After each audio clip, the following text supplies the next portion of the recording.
Hi everyone, I'm Tristan. Welcome to Grace Church and thanks for joining us online today. Before we jump into service, we'd like to take a few minutes and tell you about some of the things going on here at Grace for you and your family. If this is the first time you're watching with us today, that's awesome. We're so excited you're here. Even though we're not physically together, it's amazing how we can be together virtually during this time. We would love to know who you are, so if you could shoot a text to the number 313131, just put the word guest. We will make sure to get back to you. There's a lot going on right now, and it often feels like things are changing every day. So if you have not done so already, follow us on Facebook, Instagram, Twitter, and YouTube. You can do that right now if you want. We'll do our best to keep you up to date and informed as changes come up. If you would like to know more about us, watch past services, or give financially to Grace Church, check out the Grace mobile app. If you want to download the app, it's available on the App Store and Google Play Store. Or you can text the words Grace Church CO app to the number 77977, and you'll receive a text with a link to download the app onto your phone. If you would like to give securely to Grace Church, you can do this through the app. Just click on the Give tab at the bottom of your screen. There, you will be able to set up either a one-time or recurring gift. We're doing some really cool stuff this week, so if you're in middle school or high school, Tuesday night you can join our Grace Student Service. Every Wednesday at noon, we've got some incredible worship with Jason and the team. And for our Grace kids, services go live at 5 p.m. every Saturday. Also, Pastor Rick will be posting videos on Facebook throughout the week. If you would like an outline or the fill-ins for today's message, you can access these super easily on the Grace mobile app. You can find them right at the top of the homepage, beneath today's live stream, or click on the Media tab. Then click on Sermon Notes. You can also access our weekend outlines on our website if you're watching that way. If you're watching on Facebook, let us know that you're here by leaving a comment. When the service is over, be sure to stay tuned for an important message from Pastor Rick.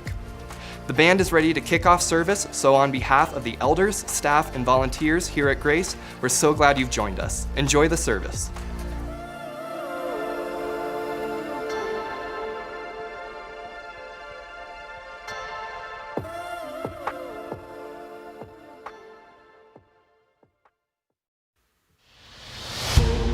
Welcome, Grace Church. Thank you so much for joining us this Mother's Day weekend. We're going to spend some time singing some songs right now. Join us.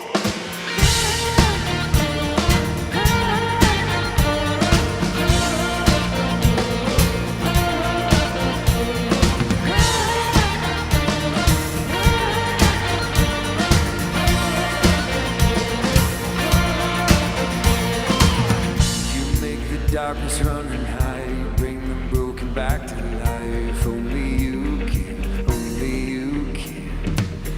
You set me free from every chain, you fill my heart with songs of praise. Only you can, only you can. Jesus, you're the only reason that I'll even breathe. I am wide awake. My heart beats only for you know. My hands reach up and you know. My soul sings, follow you I hold. My feelings to every beat is calling out your name.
chains, and every knee will bow before the Lion and the Lamb.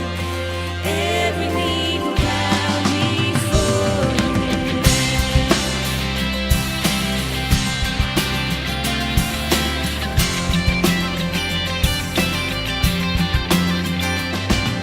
So open up the gates, make way before the King of Kings. The God who comes to save is here to set the captives free. For who can stop the Lord Almighty? Our God is the Lion of Judah. He's roaring with power and fighting for powers. Every knee will bow before Him. Our God is the Lamb that was slain for the sins of the world. His blood breaks the chains, and every knee will bow before the Lion and the Lamb. Every knee will bow before Him. Oh, every knee will bow.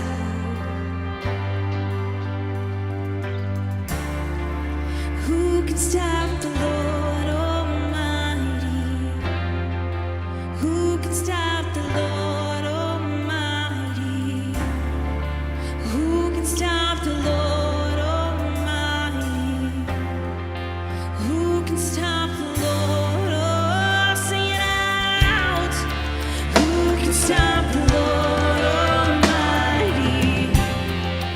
Who can stop the Lord Almighty? Who can stop the Lord Almighty? Who can stop the Lord?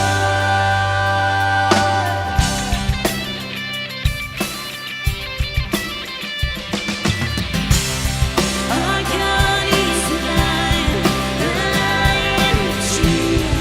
He's roaring with power and fighting for powers, and every knee will bow before Him. Our God is the Lamb that was slain for the sins of the world. His blood breaks the chains, and every knee will bow before the Lion and the Lamb. Every knee will bow before Him. Oh,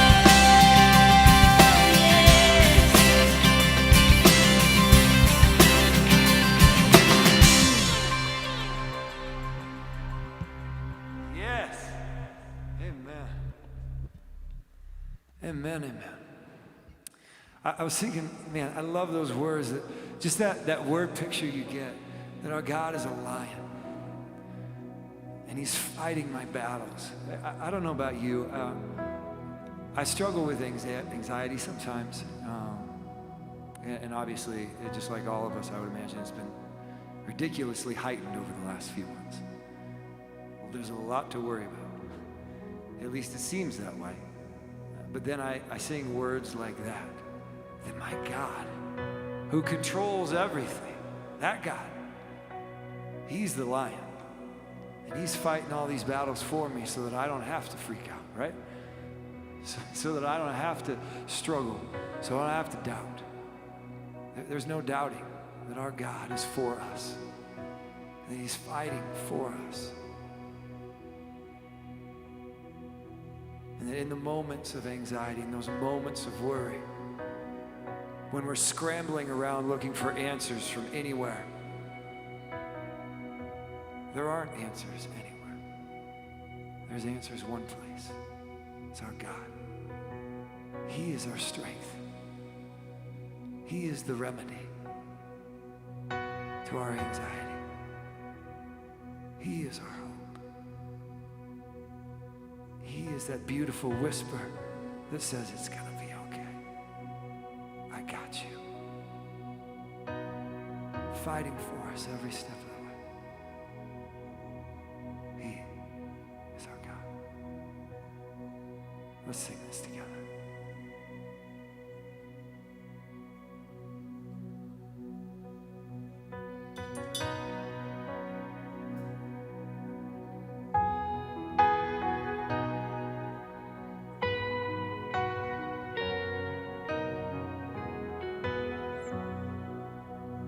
Let the king of my heart be the mountain where I run, the fountain I drink from.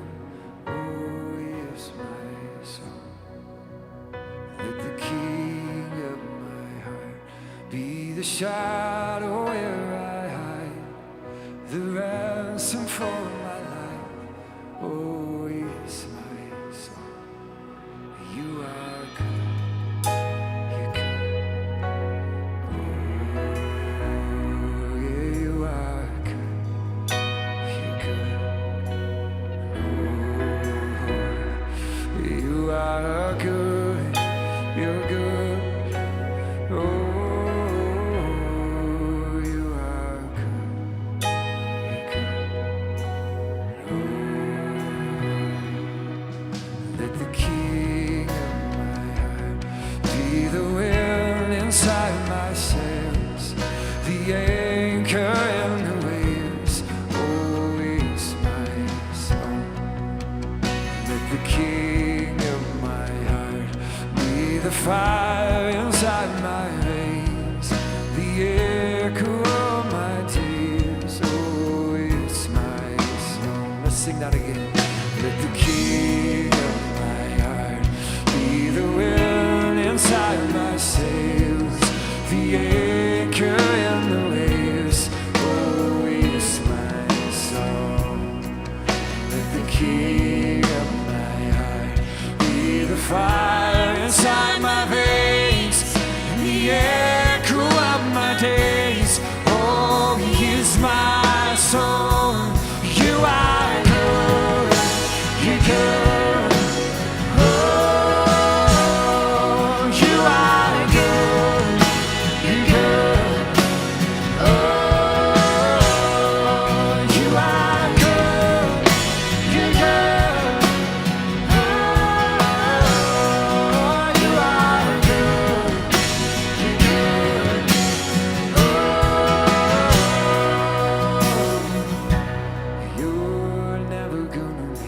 You're never gonna let me down. You're never gonna let me down. Let's sing that out together. You're never gonna let me down. You're never gonna let me down. Yeah. You're never gonna let me down. You're never gonna let me down. You're never gonna let me down.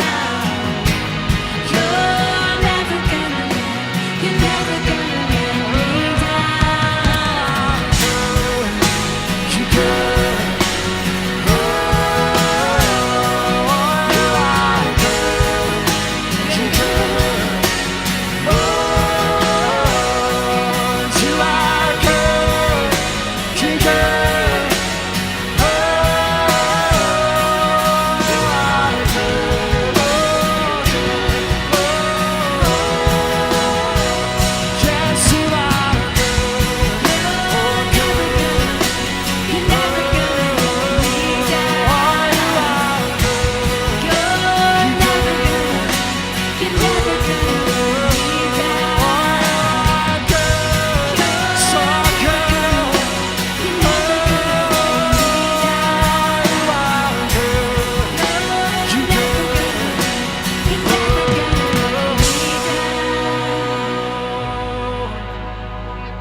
So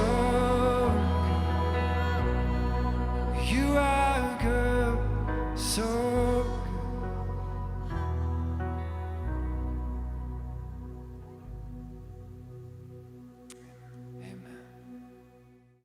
Sunday, Monday, happy days. Tuesday, Wednesday, happy days. Thursday, Friday, happy days. Saturday, what a day. Rocking all week with you.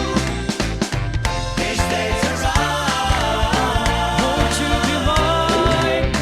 These days are right. Oh, please be mine.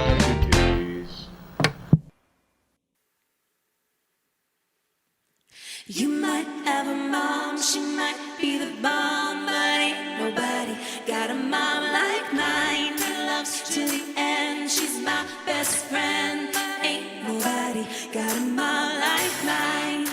She's my world, she's my heart, and there's no denying I'm her girl, no matter what. Even when I'm lying, she loving me, loving me, loving me, loving me, love. She loved me like nobody else. I'm telling you, telling you, telling you, telling you all. She taught me how to love myself. You might have a mom, she might be the bomb, but ain't nobody got a mom like mine that loves to the end. She's my best friend. Ain't nobody got a mom like mine. See, we go way back. Oh, I remember all the times that I cried. She made me feel better. She loved me, loving me, loving me, loving me, love. She loved me like nobody else. I'm telling you, telling you, telling you, telling you all. She taught me how to love myself. You might have a mom, she might be the bomb, but ain't nobody got a mom like mine. Her loves to the end, she's my best friend. Ain't nobody got a mom like mine. Oh, how she loves me, to the moon and back when she told me her love never ends. She's my best friend. Ain't nobody got a mom like mine. You might have a mom, she might be the bomb, but ain't nobody got a mom like mine. Her love's to the end, she's my best friend. Ain't nobody got a mom like mine. You might have a mom, she might be the bomb, but ain't nobody got a mom like mine. Her love's to the end, she's my best friend. Ain't nobody got a mom like mine. Oh, how she loves me, to the moon and back when she told me her love never ends. She's my best friend. Ain't nobody got a mom like mine. Oh, ain't nobody got a mom like mine. Ain't nobody got a mom like mine. Hello, everybody, and happy Mother's Day. It's not the way we intended to spend Mother's Day. It wasn't the way we intended to spend Easter and all these other weekends, but we're doing it now. And I want to give the mothers a big group hug from the pastors and elders and staff of Grace Church and let you know that you are loved, you're appreciated, and you're amazing. And listen, if you're not a mother, if you're watching this as a son or a sister, a brother, parent, cousin, or a single individual, this message is not only for mothers, it's for you too. But I want to just celebrate the fact that moms have been here to care for us, to nurture us, to wipe our brow when it was warm with a fever, to hold us when we cried, and to just encourage us and believe in us when nobody else in the whole world did. And we thank you, Mom, for being that person. And you know, really the church is a picture of what it means to be a mother, to love people, to care for them, to walk beside them. And for that reason, we cannot continue moving this direction. I believe there's a lot of misinformation continuing to come out of the press and really, sadly, even from our political pundits and figures. And I think as a church, I've been planning since the day we decided that the best thing we could do was close the ministry for the safety of our community. I started planning for the re-engagement. And we are planning now to reopen the ministry, and I will give you more details. Please make sure you're watching on Facebook during the week, that you take a good look at the conversations that I'm having and the lessons that I'm teaching. We've tried to limit those so that you don't have to be watching every single day. But at the end of the day, it's very pertinent information, and you'll get to know first when we're reopening the building. Now, the church hasn't been stopped. As a matter of fact, the church has thrived. I got to tell you a really cool story. This weekend, I came to the church to work, and on Sunday, as I pulled into the parking lot, I saw 4 cars. And actually, a couple of them were leaving, but I saw 3 that were still here. And I had a chance to talk to some people who said that they have re-engaged with church in general. All of them were new to this ministry. And they've been watching us online, and they just wanted to come over to the facility and watch the services in the nice sunshine in their car, social distancing, of course.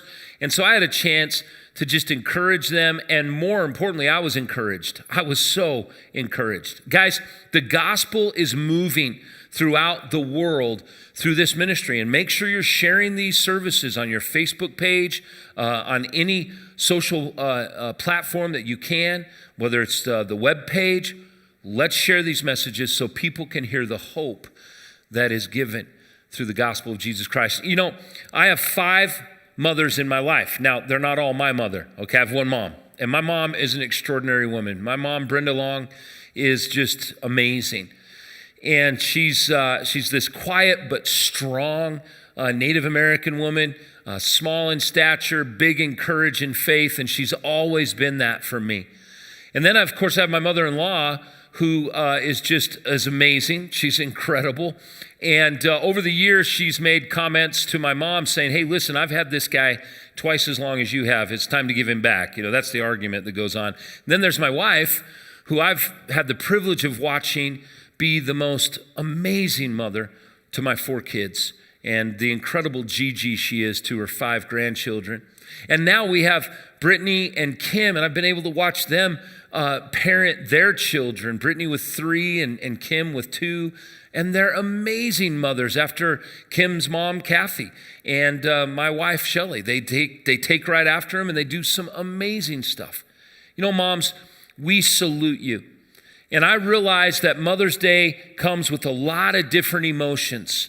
But I wanted to just kind of talk maybe about some of the funny comments made by moms and people who love moms and appreciate moms. So I found some quotes that I'll share with you. Remember the old comedian Phyllis Diller? She had the wild hair and she had that cackle, voice. She said this: I want my children to have all the things I couldn't afford. Then I want to move in with them. I love that. I love that line. Florida Scott Maxwell said this: no matter how old the mother is, she watches her middle-aged children for signs of improvement. That is so true. Mom's always mothering their children. My mom is constantly telling me, I'm 50, almost 54 years old. She's telling me, slow down, you need to do this, you need to do that, which is great. That's mom. The great columnist and author Irma Bombeck said, when your mother asks, do you want a piece of advice? It's a mere formality. It doesn't matter if you say yes or no, you're going to get it anyway. Leo J. Burke says, people who say they sleep like a baby usually don't have one. True statement. Moms just go without sleep for years. Irma Bombeck says, when my kids become wild and unruly, I use a nice, safe playpen. When they're finished, I climb out. And Tina Fey, the comedian, said, I had to get back to work. NBC has me under contract. The baby and I only have a verbal agreement. Awesome line. And I just wrote a quote down. All these working mothers are really guinea pigs in a crude scientific experiment to show that sleep is not necessary for human life. Poor moms. And then finally, the old Chinese proverb really says it best. There's only one pretty baby in the world, and every mother has it. It's so true. Moms love their children, and they love them. No matter if it's the ugliest baby in the whole world, it's the prettiest baby to them. And of course, all babies are beautiful. Moms display extraordinary character, but I want to say this. I know that some of you have lost your moms. I think of some of our staff members, Candy and Kathy, and it's just been very difficult to watch them lose their extraordinary moms over the last few years. And Candy just lost her aunt, and so she's lost her mom and her mom's sister, and at least they know that they're in heaven and they'll see him again. But it's difficult. And I know that for some of you, you didn't have a great experience growing up. Maybe mom wasn't there. Maybe dad played both roles. Maybe there was somebody else who stepped in to be a mom for you. Maybe some of you have been trying to be a parent and have children, and you can't. And you're feeling like, there's something wrong with you, and there's not. God just has a different plan and a different path for you. Could be adoption. It could be a foster parent. It could be just taking some more time for you and your husband. I don't know what your situation is, but I know this. You're an extraordinary person, whether you're a mother or not. Today isn't just a celebration of moms. Today is a celebration and an acknowledgement of amazing women. And we need to talk about the fact that women are amazing. That's why God created a woman, not from the head of a man to rule over him, or from his feet to be trampled on, but from his rib to be equal with him in humanity. And the truth is, women far exceed the exception and amazement of men, not because men are not valuable, but because without women, men would not be the people, the person that they are. None of us would be. Oh, and by the way, none of us would exist without women. We wouldn't be in this world without them. And so today, we're going to celebrate an amazing woman in Scripture. And I love this. I have never preached on Mother's Day about this woman. Her name was Deborah. And I had an Aunt Deb who went to be with the Lord a few years back. And she was a feisty lady. And she came to know Christ, and she made some extraordinary changes in the last 10 years of her life. God worked in her life in an amazing way. But when I think about this person, Deborah, in the Old Testament, she was a judge. And that meant that she was really kind of a ruler of a community. And frankly, she was one of the most important, most powerful people in Israel's history. And her story dates back thousands and thousands and thousands of years. As a matter of fact, Moses in Exodus 18 was told by his father-in-law, Laban, you cannot keep doing what you're doing. You cannot keep judging the people's problems day in and day out. You're going to kill yourself. His father-in-law, Jethro. And he said, you can't keep doing that. Moses, you've got to appoint judges and let them judge the problems. Let them oversee the problems. And Deborah was in the line of judges. You know that there's only 7 women that had that kind of authority, that kind of influence that we see in the Old Testament. And Deborah was one of them. Her name literally means in the Hebrew, a bee, like the bee, not the killer bee that's come here from, the murderous bee from Japan, as if we needed something else to be concerned about. But don't worry, I saw the sting guy. He's this dude that lets himself actually get stung by bees and even by the bullet ant in South America, which is brutal. And he survived. We'll be fine. Okay. But anyways, that her name means bee, and it might be because women are a lot of times small in stature compared to men, but they're mighty in strength. And their sting is amazing. They can let you know that they are there in the most subtle ways. Sometimes you don't know until they've gone off. You're like, wow, I think I just got a backhanded compliment, or I think I just got some counsel I wasn't asking for. But the story of Deborah, there's only 2 Deborahs in the Bible. There's Deborah, who's the servant of Rebekah, and then there's Deborah, the judge. And during this time, Deborah had to organize an army. She not only judged the problems, as you'll see in a moment, of the nation of Israel, but she had to lead an army. As a matter of fact, Israel had fallen into subjection to the king of Hazor. His name was Jabin. And Jabin was trying to destroy and enslave the nation of Israel. And so they had been under his thumb for literally 50 years. And just in that period of time, thousands of years ago, Deborah, this woman of influence, this woman of immense knowledge and incredible character, helps the nation of Israel rise to great victory. And we'll see that in just a moment.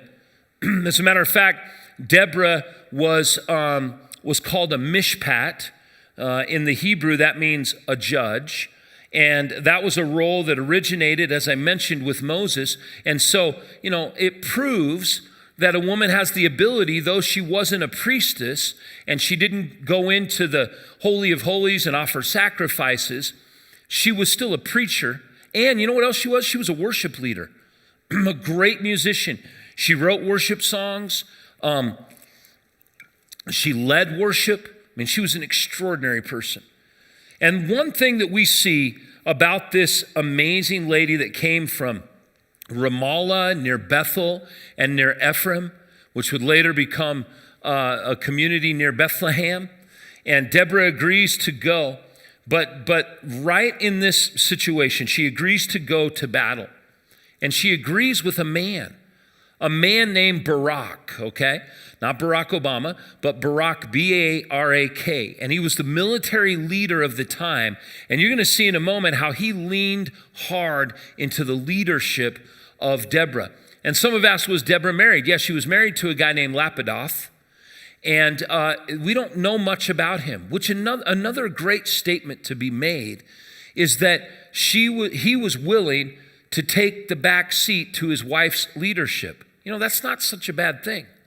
As a matter of fact, in the community, in the church, we believe in a woman's ability to pastor, to teach. Some people ask me why we don't have a lot of women preachers or why women don't preach much. My wife has before. We've had other women who have spoken and taught from the stage. But I'll be real honest with you. Most of the time, it's because they don't desire to be up front in front of people.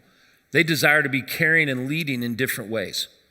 So today, we're going to look at how happiness really has nothing to do with your geographic location. Happiness has nothing to do with your financial situation. Happiness has nothing to do with your physical condition. Happiness is all about your character. And we're going to learn from Deborah what real character is all about. Let me show you a little bit about the character of this woman. The first thing we see about Deborah is that she was calm in her faith during critical crisis. During a critical crisis in her life, she was calm. There's something that I've developed over the years that hasn't always existed. I'm a very emotional person, very passionate person. I used to have a tendency to just fly off the handle, say what I was thinking, just let it out. And even though I'm still very passionate and I'm still an emotional person, I've learned really more from my wife over the years to stay calm, to take a deep breath. My wife is always even-keeled. She has always been that way. She responds in a very thoughtful way in almost every situation. Not every, but almost every situation. And we see that from this amazing woman. Look at Judges chapter 4, verses 3 and 4. Sisera, who had 900 chariots, ruthlessly opposed the Israelites for 20 years. Then the people of Israel cried out to the Lord for help.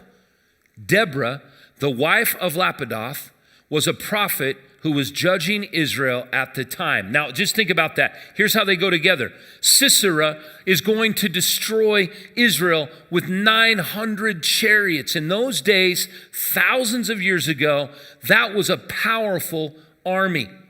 And the Bible says that Deborah was calmly executing her responsibilities under a palm tree.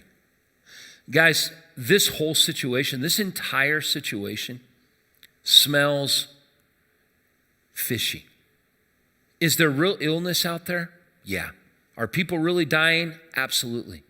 Is the death rate dictating that we stay in our houses? I don't believe so. I don't believe doctors, most of which I've talked to in our community and around the nation, actually believe we're doing ourselves a favor by locking ourselves away. But I'm not a doctor, so I'm not going to go into that. I'm just going to say this. How are you responding to this situation? Because it's frustrating me. But I have chosen to move forward in a calm manner, but in a very proactive way. And my desire is to help ensure that this doesn't ever happen again. Deborah was calm in the face of impending danger. You know what else she was? She was a courageous leader. She had courageous leadership during overwhelming opposition. I mean, just look again at Judges 4:8. Barak told her, it says, I will go, but only if you go with me. Just think about that.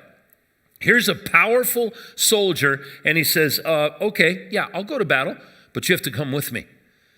Guys, that wasn't commonplace. You didn't just ask women to go into battle 3,000, 3,500 years ago. But she was such an amazing leader. Barak said, I'm not going into battle unless you go with me. And finally, her character was about complete commitment to God's glory during a testosterone-filled battles.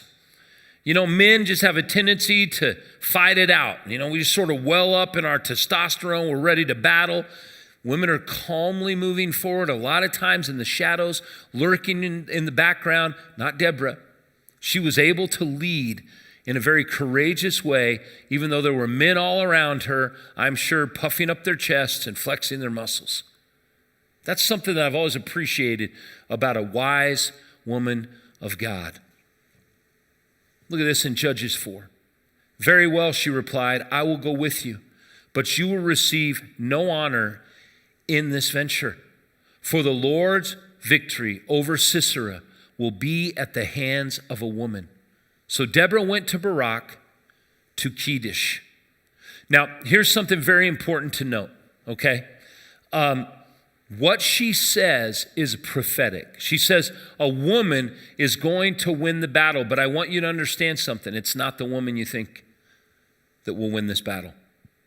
It's not the woman, Deborah, that delivers the final blow.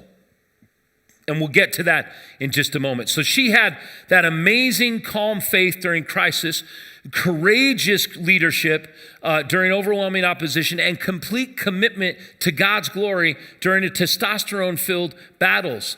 You know, I think it's worth noting at this point that a woman oftentimes is willing to go unnoticed. You've heard the phrase, behind every great man is a great woman. I would say it, beside every great man is a great woman. But I would even say this, in the background, out of the spotlight of a great man is a great woman.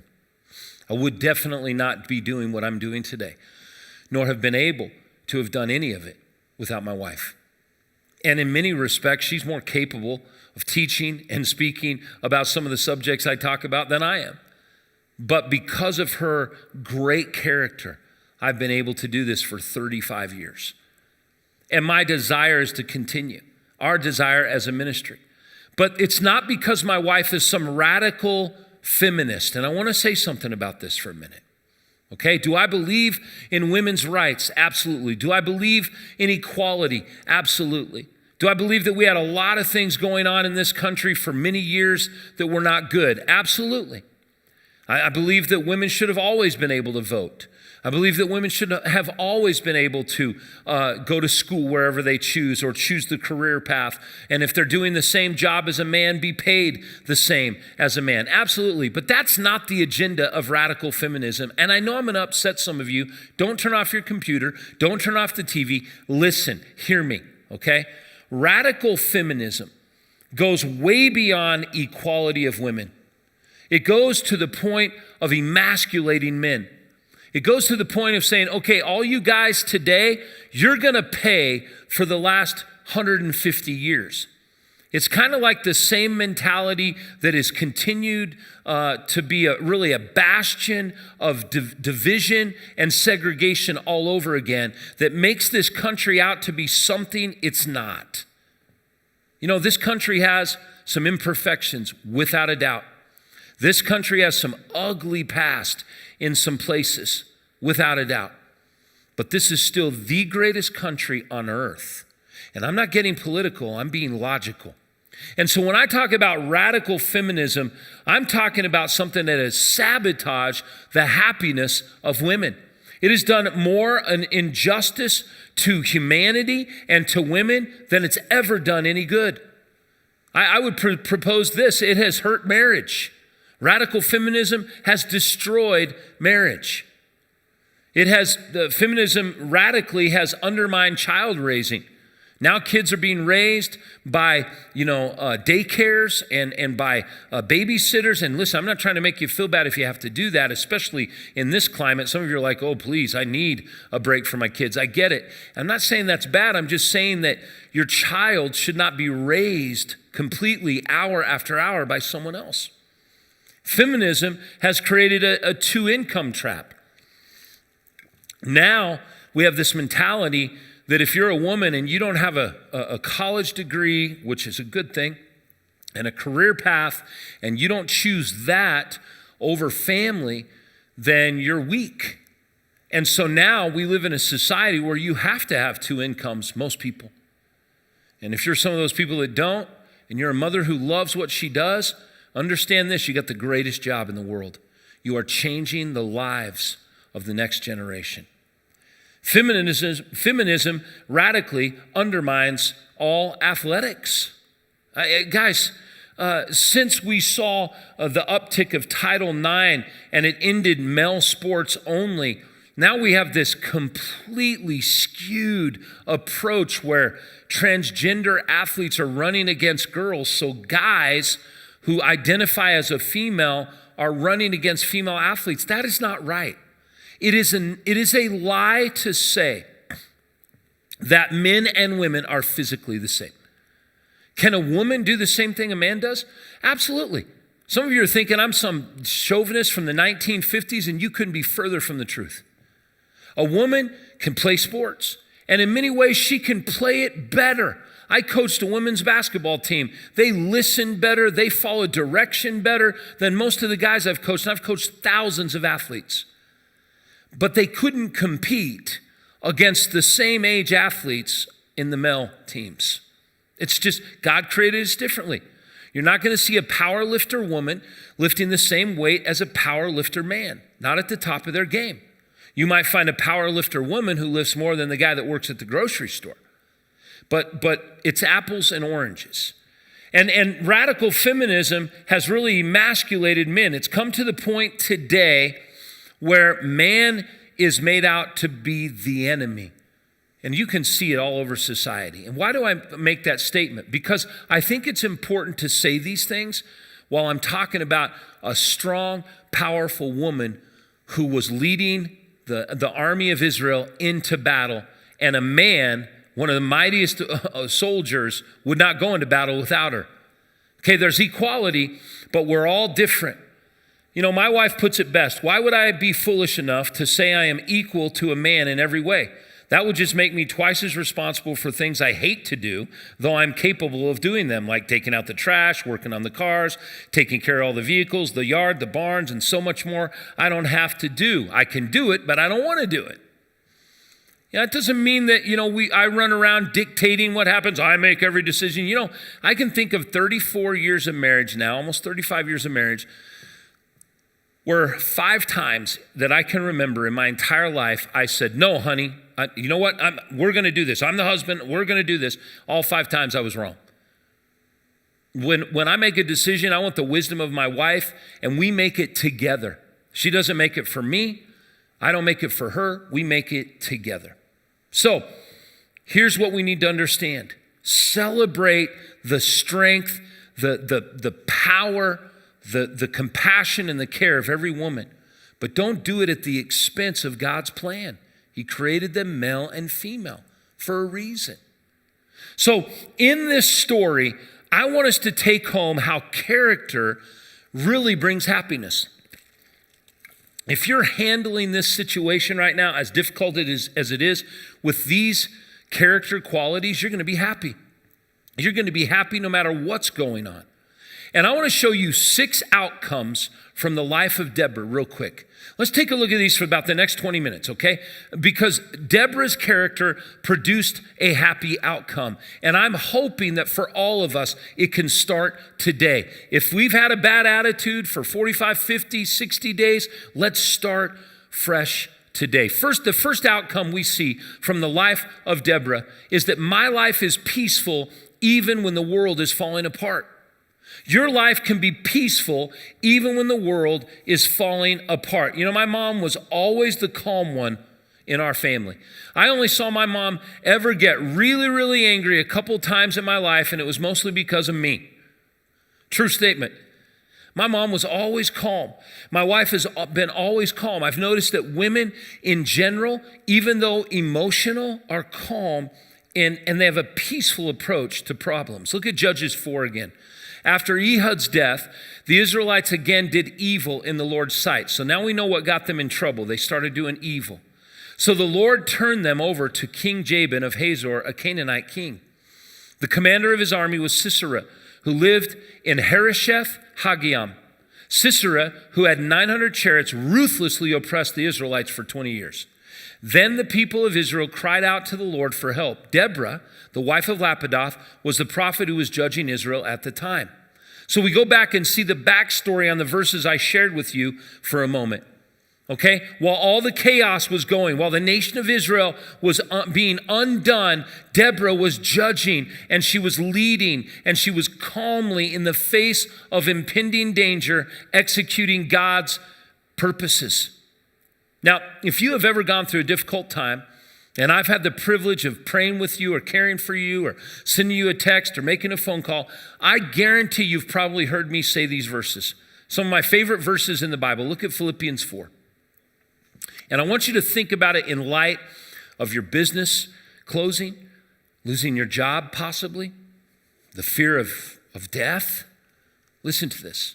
God says, don't worry about anything. Instead, pray about everything.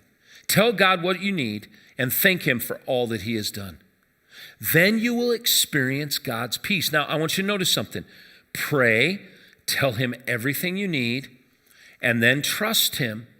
And then you'll experience God's peace, which exceeds anything we can understand. His peace will guard your hearts and minds as you live in Christ Jesus. That is so critical. We have to do two things to experience peace. Pray and thank God. Pray and thank God. So right now in your mind, you can just say, Lord, I've let this whole situation get to me. I'm listening to the media. I'm getting angry. I'm listening to these conspiracy theorists. I'm listening to doctors that are contradicting each other. I need to be listening to you.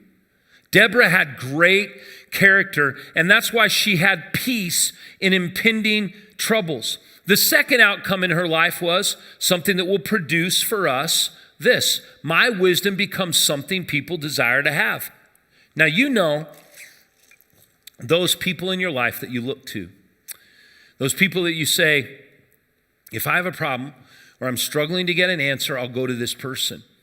A lot of you would say, it's my mom or my grandma or another woman. And in Deborah's case, she was that person. As a matter of fact, if you listen to people, I always love listening to athletes give speeches or, famous people give speeches or successful people give speeches, because a lot of times it starts like this. I just really like to thank my mom. A lot of times dad, parents, but it always seems to be mom. I want to thank my mom. In Judges chapter 4, verse 5, it says that Deborah would sit under the palm of Deborah. That's what it was called. She had her own palm tree. Between Ramah and Bethel in the hill country of Ephraim, and the Israelites would go to her for judgment.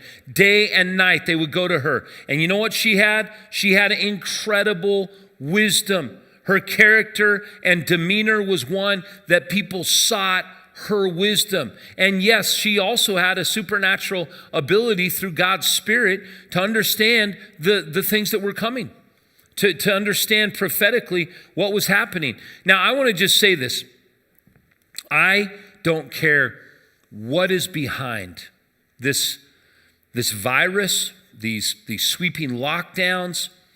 None of that obscures the incredible sacrifices that all of you men and women in hospitals, doctors, nurses, first responders, police officers, the military, all of you. I mean, we saw how a paramedic, and it hit home for me. I have a son who's a paramedic.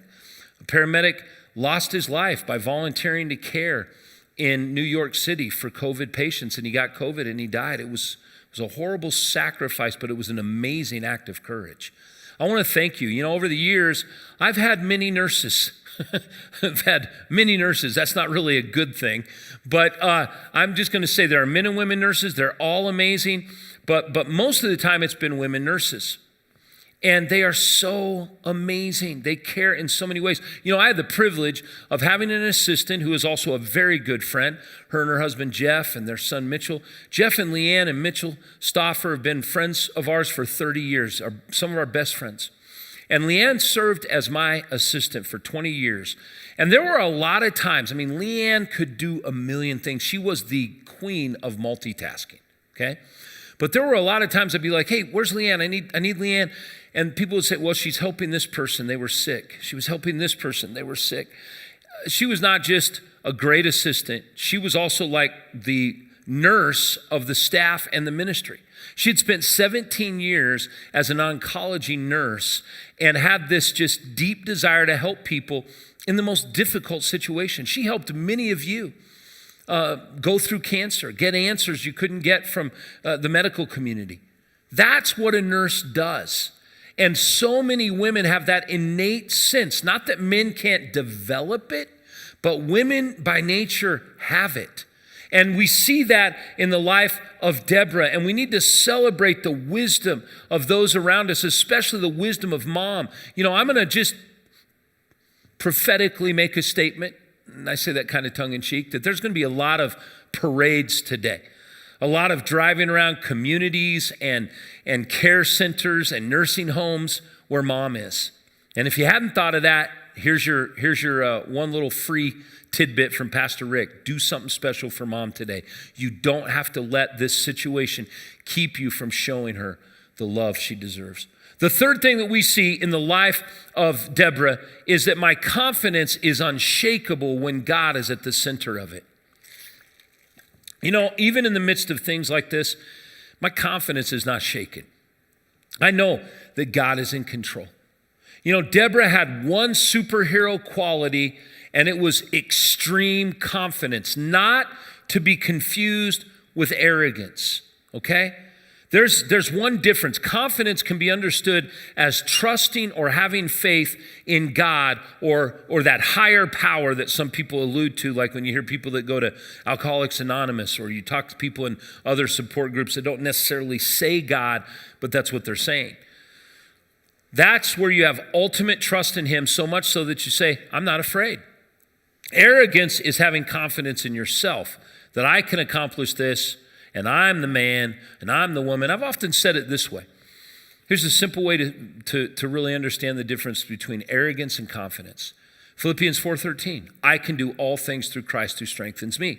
Now let's say it as an arrogant person. I can do all things, period. Now let's say it as a confident person. I can do all things through Christ who gives me strength. In Judges chapter 4, verses 6 through 7, it says, one day Deborah sent for Barak, son of Abinoam, who lived in Kedesh in the land of Naphtali. She said to him, this is what the Lord, the God of Israel, commands you. Call out 10,000 warriors from the tribes of Naphtali and Zebulun and at Mount Tabor. And I will call out Sisera, commander of Jabin's army, and along with his chariots and warriors to the Kishon River. There I will give you victory over him. What confidence. Think about that. Deborah is saying, you can't lose. And I'm going to say this to all of you. You can't lose. We are not going to lose. Let's just say, I have people ask me all the time, is this the end of the world? Is this the return of Christ? I don't know. Nobody knows that. I know this though. We win no matter what. We cannot lose. If this is it, if this is absolutely fulfilling the prophecies of eschatology and Revelation and Daniel and the Olivet Discourse of Jesus and some of the other prophecy passages in Thessalonians and Corinthians and 1st and 2nd Peter, then so be it. We win. We're with the Lord forever in whole, complete bodies, enjoying his creation. And if it's not, we still have confidence to move forward. Do not let your faith be shaken. You know what shakes your faith? When you walk by sight and not by the belief that God is in control. Deborah had that. And great moms, great women have that. And I'm so thankful for them. You know, there's a reason that 75% of all church, and I'm talking about the church across America, 75% of all volunteers are women. Now, I'm happy to say at Grace Church, it's only about 65%. And it might be even a little less than that. We have a lot of men that serve in this ministry, probably because of the great women in their lives that say, you're going to go and serve here. But most of the church is made up of the strength and faith of women. Deborah had that kind of faith, and it was confident faith. Be confident. We also see this, that Deborah not only had God-centered confidence, but her leadership made everyone around her the best version of themselves. My leadership should make everyone around me a better version of themselves. See, great leaders don't make themselves look better. They make everybody around them look better. You know, when this ministry has success in different ministries of the church, it shouldn't be about, oh, Pastor Rick did this, or, you know, the elders did that, or this person who's the pastor of that department did this. It should be about the success of the ministry as a whole. And you want to see great leaders in this ministry? They're the people who don't care who gets the credit. They just care about the job getting done in a way that glorifies God. That's greatness. If you are caring about your own glory, if you get mad because you don't get credit, over the years I've watched people volunteer. They say things like, well, Pastor, you just used us. I'm like, yeah, that's what God says. We're supposed to be used by God to do his work. It wasn't me using you or the church using you. It was God using you. And they get upset. Why? Because they don't get credit. Guys, if you get credit on earth, Jesus said that's your reward. Now, it doesn't mean we can't say thank you or do appreciations. We do all of that. But I'm going to tell you that more times than not, people will serve and not get credit for it. I understand that. Believe me, more than you can know. In Deborah's case, she didn't care about the credit. She cared about doing the right thing. I love my friend, my mentor, a man I consider my pastor, Rick Warren. He said this, while reputation is about what people say you are, character is what you really are. Guys, a great leader has a message worth remembering, a lifestyle worth considering, and faith worth imitating.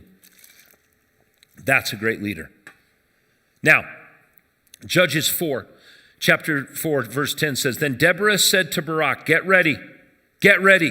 This is the day the Lord will give you victory over Sisera, for the Lord is marching ahead of you.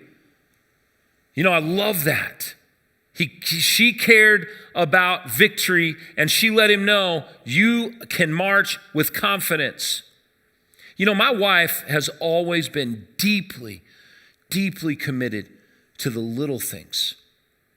And she has taught me over the years that if you're going to do something great, you got to do the little things. And she's taught that to our children. Hey, guys, if you don't clean your room now, your life's going to be a mess later. And you may think that's a crazy parallel. It's not. You find any person whose complete house and room and everything is in constant disarray. Not that it doesn't. If you got kids, your house is always in disarray. But there are those people who manage keeping order. And it's those people who accomplish great things. Jesus said, if you do the little things, you'll be able to be responsible for great things. You know, not only was Deborah's leadership making everyone around her better, the fifth outcome was my victories surpassed my personal capabilities and human understanding. Her victories surpassed personal capabilities and really human understanding. What's that mean? That means that you do great things because God does them through you. You know, I think about over the years in this ministry, we've had more women on staff than we've had men. Out of the 67 or so staff members over the last 31 years, more than half of them have been women. And they have this amazing ability to serve and never care about other people getting the praise. You know, I've watched great men, especially great young men, who look like they're going to do great stuff, but they can't get out of their own way. They just want the praise. They want the spotlight. They don't understand what comes along with being in the center of stuff, with people seeing you. They don't get that. But I've watched women who have served and made men great in this ministry, and they rarely get the spotlight. They rarely get the pomp and circumstance. But you know what? They don't even care. Think about Candy Corliss, served in this ministry. My wife hired her when she was leading the administration in this church. And Candy has been amazing, and seldom, ever do people see her. She's never in front. She doesn't want to be. And that's the kind of commitment I'm talking about.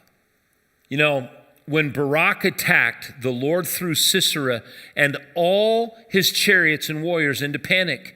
Sisera leaped down from his chariot and escaped on foot. So now the commander is gone. Then Barak chased the chariots and the enemy army all the way to Hazareth Haggiam, killing all of Sisera's warriors. Not a single one was left alive. Now, why was it important to find Sisera? Well, if a man or a person can raise up an army of 900 chariots once, they can do it again.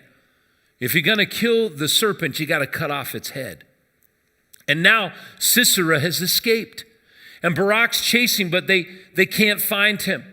And that brings us really to the conclusion of this message. And really, I want you to get this sixth outcome, because it's possible for you and me in the midst of this crisis. Look, my influence inspires others to greatness. It not only makes them the best version of themselves, it inspires them to greatness.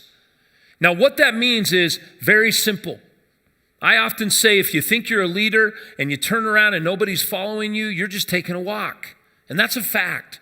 Great leaders think they're leaders, and they look around and everybody's following, and they know they're a great leader. But some people think they're leaders and there's nobody there. I kind of changed things up. I wrote this: if you think you're a leader and no one is inspired by you, you're just blowing hot air. Came home last August and walked in my house, and it was so hot. It was almost 102 degrees that day. And I walked in the house, I think it was 105 in the house. And I could hear the swamp cooler running. And I went to the end of the hallway and I stood under it. It was just blowing hot air. Oh, it was so frustrating. I mean, I just started sweating there. And it unveiled another big problem, sadly, that I had to take care of, which was a leak and all that kind of stuff some of you have heard before. The point is this: if you're a leader and you're not inspiring people to greatness, you're just blowing hot air. What you say doesn't make them feel good. Just because you have authority in your job or your business or your house doesn't mean you're inspiring people. Great leaders inspire greatness, and they inspire others to greatness. Listen to how this story ends, because a woman did deliver the nation of Israel, but it wasn't Deborah. It was somebody that Deborah had influenced over the years. Listen to this. Jael, this is a woman, went out to meet Sisera and said to him, "Come into my tent, sir, come in. Don't be afraid." So just picture the scene. He's running for his life. He's got a blanket probably over his head. He's sneaking through this community. And there's a woman who says, "Oh, hey, come on in." She knew who he was. So he went into her tent and she covered him with a blanket. "Please give me some water," he said. "I am thirsty." So she gave him some milk from a leather bag, yuck, and covered him again. "Stand at the door of the tent," he told her. "If anybody comes and asks you if there is anyone here, say no." But when Sisera fell asleep from exhaustion, Jael quietly crept up to him with a hammer and a tent peg in her hand. Then she drove it through his temple and into the ground. And so he died. When Barak came looking for Sisera, Jael went out to meet him. She said, "Come, and I will show you the man you are looking for." So he followed her into the tent and found Sisera lying there dead with a tent peg through his temple. So on that day, Israel saw God defeat Jabin, the Canaanite king. And from that time on, Israel became stronger and stronger. I want you to underline it, mark it in your Bible, go back and look at it, against King Jabin, until they finally destroyed him. He finally was destroyed. The head of the serpent had been cut off. Not by Deborah, by another woman named Jael. Jael, a mighty warrior. You know, I just talked to a couple in our church going through a really tough time, and they have a daughter named Jael. And I said, God is going to bring victory because our battle's not against flesh and blood. Guys, right now, our battle, it's not even with the government, though it may look that way. It's not with, contrasting views of the medical world. It's against the enemy, Satan. It's against an evil force that we can't see. And the way that we nail our enemy's head to the floor is through the gospel of Jesus Christ. That's where victory comes. Deborah knew that. She was a musician and she wrote these words in Judges 5. Lord, may all your enemies die like Sisera, but may those who love you rise like the sun in all its power. Then there was peace in the land for 40 years. Guys, we are praying for peace. Are you? Will you? We are praying that every life is transformed, no matter how frustrating this situation is. If we don't come out of this as a church stronger than we went in, it's been a waste. And God never wastes a hurt, but we sometimes do. Don't let that happen. When people ask you your views, hey, you can have a conversation, but make sure it always comes back to this. You know what? No matter what happens, I know I'm going to heaven because Jesus Christ died for me. Do you know that? Do you know for sure if you were to die, you go to heaven? Listen, friend, I'm going to tell you in about 1 minute how you can know. It's pretty simple. You understand that you're a sinner just like me. God said we're all sinners. If we die in that sin, we go to hell. Because God's not just a loving God, he is a holy God. He cannot dwell with sin. But he made a plan from the moment that Adam and Eve sinned, and original sin infected every human being from that time forward. He made a plan. He had a plan to send Jesus into the world. As a matter of fact, he prophesied that plan to Adam and Eve, and he said to the woman, your seed, prophesying about Jesus one day, will give birth, and he will crush the head of the serpent, but his heel will be bruised. When Jesus hung on the cross, crucifixion is about suffocation. He had to push up with his heel to breathe and then slide down with his heel to exhale. And that was what happened to his heel. But he crushed the head of Satan. And the victory belongs to the Lord and all those who believe in Jesus. So Jesus died, and on the cross he said 7 phrases, and one of the last ones were these words, it is finished. He paid the price of our sin. And guys, he paid for all the sins we've done, all the sins we'll do today, and all the sins we'll commit in the future. He paid it all. And he rose again. And you know what he requires of us? Belief. Believe that he did that for you. Trust in him, and you'll go to heaven. If you've never made that decision, would you make it right now? Can we pray just wherever you're at? Just bow your heads and close your eyes for a moment. Where you're sitting, if before I shared what I shared, you could not say, I know for sure I'm going to heaven, just say this to God in your mind, silently. God, I'm a sinner. I've done wrong. But I believe right now that Jesus Christ died for me, and this is a very important part, and I trust in only him to save me. Thank you, God. Don't trust in your good works. Don't trust in your religious activities. Don't trust in giving up bad things and starting good things. Trust in Jesus alone. If you made that decision, we'd love to know it. Just text the word believe to 313131. Just text the word believe, 313131. And if you're a guest, text the word believe or a guest to 313131. We'd like to know who you are. Just take time and do that real quick on your phone. Got a gift for you. Just want to welcome you to the family of God. Father, thank you for allowing us to continue your work, Lord, for your glory. Thank you for these, I believe, in faith you've called into your kingdom. And God, we look forward to you delivering us from this nightmare situation so that we can be back as a church doing things in a stronger and greater way than ever before. In Jesus' name, amen. We're going to sing one more song, and then I have a few words to share with you. Thanks again for joining us. We love you, and I'll be letting you know soon when we're going to re-engage and reopen our facility. God bless.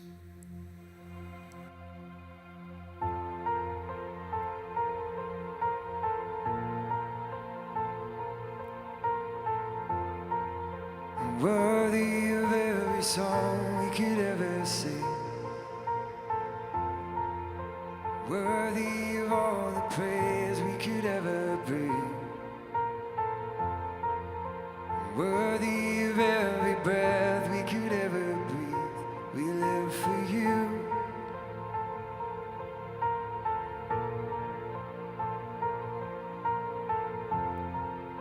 Jesus, the name above every other name. Jesus, the only one who could ever save. Worthy of every breath we could ever breathe. We live for you. We live for you. And holy, there is no one like you. There is none beside you. Open up my eyes in wonder. Show me who you are and fill me with your heart and lead me in your love to those around me.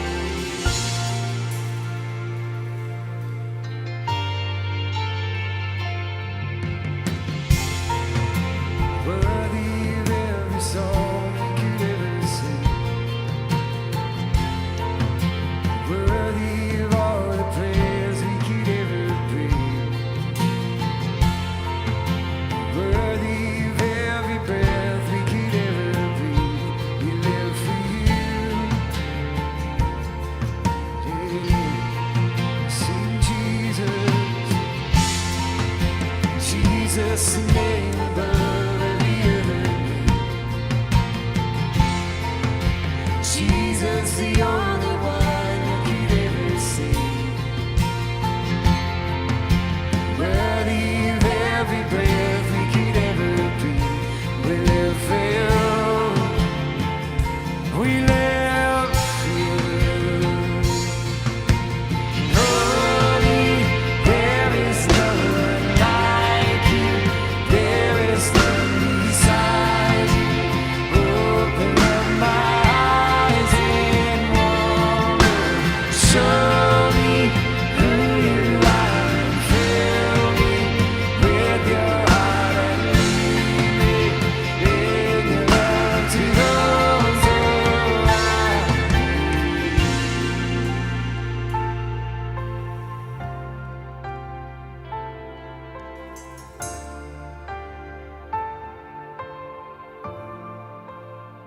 Oh, we trust you, God.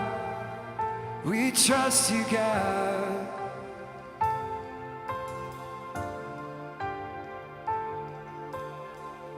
Let's sing this out to him. And I will build my life upon your love. It is a firm foundation. I will put my trust in you alone.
Father God, we praise you and thank you for being our firm foundation.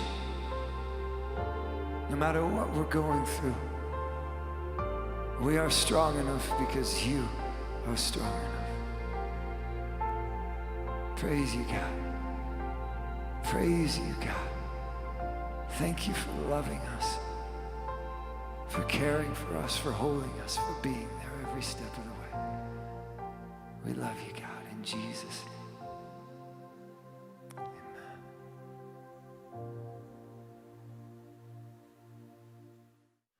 Hey, everybody, thanks again for joining us on this wonderful Mother's Day, and happy Mother's Day one more time to all of you incredible heroes. We thank you. We salute you. And we also are praying for everyone who have different feelings on Mother's Day, and maybe you've lost your mother, or you didn't have a good experience. That doesn't stop you from becoming the woman God created you to be. And for all of us, becoming the people of purpose. As a ministry, God continues moving us forward. And I'm excited to let you know that we are already working on a plan to re-engage and reopen this ministry, and you'll be the first to know when that's going to happen. Thank you for your financial support.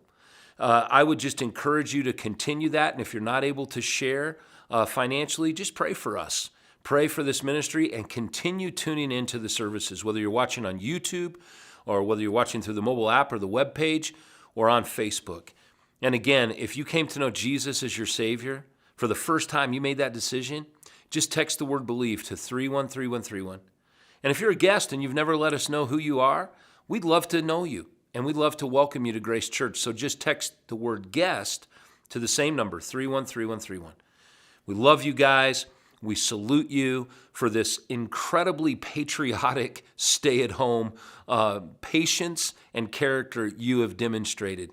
But I believe now, right here at the midpoint of spring, and as we move into summer, God is going to do something miraculous. It's not the government that's going to save us.